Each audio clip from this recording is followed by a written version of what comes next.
జనాలు అధికారం ఇచ్చినారా, ఈవీఎంలు అధికారం ఇచ్చిందా తెలియదు. కాకపోతే మేము అంగీకరిస్తున్నాం, సంతోషం.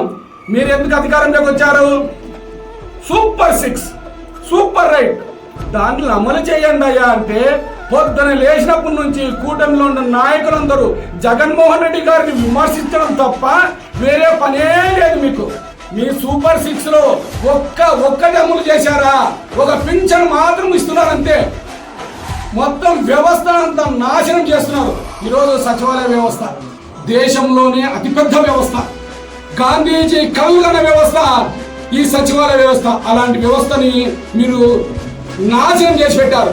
వాలంటీర్లకు 10,000 రూపాయలు ఇస్తామని చెప్తుంది, వాలంటీర్లకు పంగనామాలు పెడుతుంది. తల్లికి 100 మండ్రి, తల్లికి పిండం పెడుతుంది. ఈ గ్యాస్ అంట్రీ, ఉచిత గ్యాస్ అంట్రీ, కొంతమంది నాకు రాలే నీకు రాలే అంటున్నారు. ఎవరికి వస్తుందో ఎవరు లేదో తెలియని పరిస్థితి.